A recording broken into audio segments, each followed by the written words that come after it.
नमस्कार दोस्तों, आप सबका अपने YouTube चैनल पौराणिक कथाओं में मैं हार्दिक स्वागत करता हूं। दोस्तों, मेरा उद्देश्य आप सब तक महाभारत में वर्णित वास्तविक प्रकरण को पहुंचाना है। अतः मुझसे जुड़े रहने के लिए मेरा चैनल ज़रूर सब्सक्राइब करके बेल आइकन दबा दें, जिससे मेरा वीडियो आप तक सबसे पहले पहुंचे। जैसा कि आप सबसे मैंने वादा किया था, मेरा अगला वीडियो कर्ण और युधिष्ठिर के बीच युद्ध के विषय में होगा। सब लोग जानते हैं, महारथी कर्ण ने धर्मराज युधिष्ठिर को पराजित करके उनका तिरस्कार करते हुए उनको जीवन दान दिया था। ये सब आप सब ने सीरियल्स में खूब देखा है। क्या युधिष्ठिर में कर्ण को परास्त करने की क्षमता ही नहीं थी, अथवा वो कर्ण का बिल्कुल सामना ही नहीं कर सकते थे? मैं तो ये बताऊंगा ही कि युधिष्ठिर कैसे योद्धा थे, लेकिन आप क्या सोचते हैं कमेंट बॉक्स में ज़रूर बताइएगा। वास्तव में युधिष्ठिर एक अच्छे धनुर्धर और गजब के योद्धा थे, जिनके पास ब्रह्मास्त्र का भी ज्ञान था। कहा जाता है कि भाला युद्ध में उनके जैसा कोई और नहीं था। परंतु युद्ध का परिणाम इस बात पर निर्भर करता है कि सामने वाला जिससे युद्ध हो रहा है वह योद्धा कौन है। और युधिष्ठिर के सामने उस दिन राधा नंदन कर्ण थे और उन्होंने विजय धनुष भी धारण कर रखा था। इसके बाद भी युधिष्ठिर एक समय कर्ण के प्राण लेने ही वाले थे। यह मेरा कथन नहीं है, ऐसा व्यास रचित महाभारत में वर्णित है। अतः आइए जानते हैं दोनों महारथियों के युद्ध में क्या और कैसे हुआ था। कर्ण पर्व में कर्ण के सेनापति बनने के बाद शल्य, जो कृष्ण के समान सारथी विद्या में निपुण थे, कर्ण के सारथी बने एवं उस दिन कर्ण ने अपने गुरु का दिया हुआ विजय धनुष भी धारण कर रखा था। इन सब शुभ संकेतों से उत्साहित होकर कौरव सेना ने पांडव सेना पर जोरदार आक्रमण करके पांडव सेना को खदेड़ने लगे। कर्ण उस दिन किसी के रोके नहीं रुक रहे थे। युद्ध क्षेत्र में चारों ओर कर्ण ही कर्ण दिखाई दे रहे थे। भीम और अर्जुन अन्यंत्र युद्ध कर रहे थे। इसलिए कौरव सेना और कर्ण का उत्साह पस्त करने के लिए धर्मराज युधिष्ठिर ने नकुल और सहदेव के साथ कर्ण का रास्ता रोक लिया। परंतु आज कर्ण के बाण अग्नि की लपटें बनकर पांडव सेना को भस्म कर रहे थे। उनके सामने जो भी आता वो वैसे ही भस्म हो जाता था, जैसे वन की अग्नि में समस्त जीव भस्म हो जाते हैं। युधिष्ठिर ने कर्ण के ऊपर बाणों की भीषण वर्षा करके उसके वेग को रोक दिया, परंतु कर्ण ने बड़ी आसानी से उन सब के बाणों के प्रवाह को नष्ट कर दिया। देखते ही देखते दोनों के बीच में भीषण संग्राम शुरू हो गया।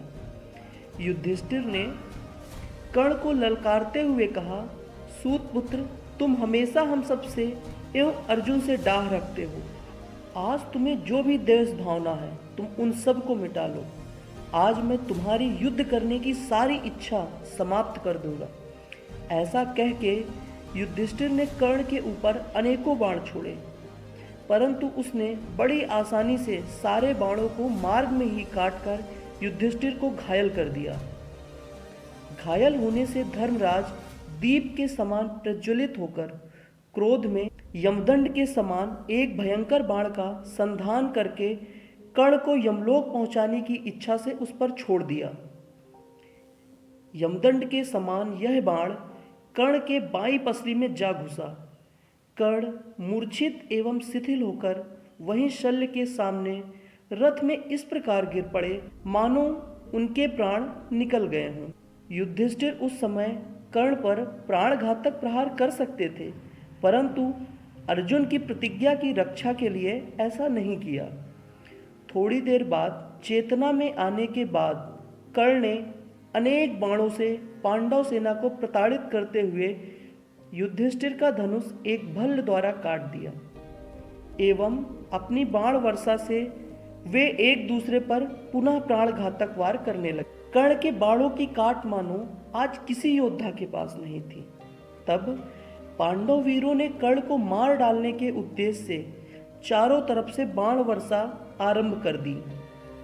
कर्ण ने ब्रह्मास्त्र प्रकट करके उन सभी वीरों का संहार कर डाला।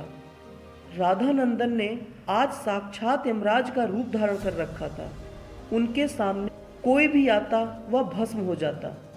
ऐसे पराक्रम से युधिष्ठिर कुपित होकर तोमरों द्वारा कर्ण के ललाट पर एवं बाजुओं को आक्रमण करके लहूलुहान कर देते हैं। तब वो संभलते हुए एक शक्ति द्वारा युधिष्ठिर का कवच को छिन्न भिन्न करके उन्हें रथहीन एवं विचलित कर देते हैं।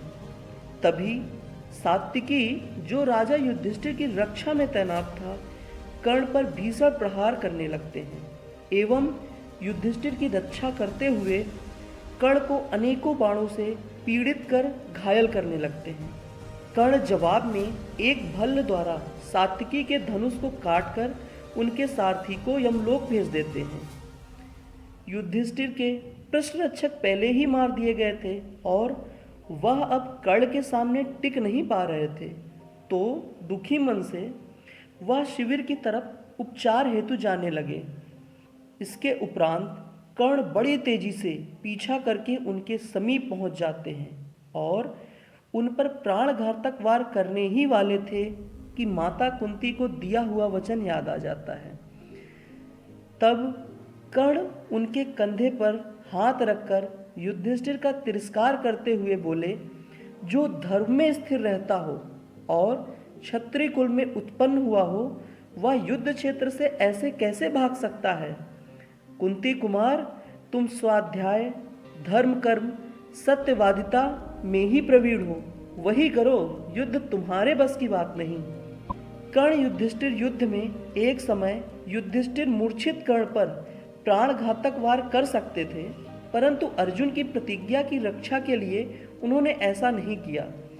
वहीं अपने वचन की रक्षा हेतु दानी कर्ण ने युधिष्ठिर के प्राणघातक वार करने में पूर्णतः सक्षम होते हुए भी सिर्फ उनका तिरस्कार करके उन्हें छोड़ देते हैं। दोस्तों, मेरा उद्देश्य कर्ण या किसी भी महारथी की महिमा को कम करना नहीं है, बल्कि मेरा उद्देश्य आप सब तक जय संहिता अर्थात व्यास रचित महाभारत का सही ज्ञान पहुंचाना है। अगर आपके पास कोई सुझाव हो अथवा आप किसी प्रकरण पे मेरा वीडियो देखना चाहते हैं तो कमेंट बॉक्स में ज़रूर लिखें। आपके सुझाव मेरे लिए मार्गदर्शक हैं, अतः कमेंट बॉक्स में सुझाव दें। मेरे साथ जुड़े रहने के लिए चैनल को सब्सक्राइब करके बेल आइकन भी दबा दें।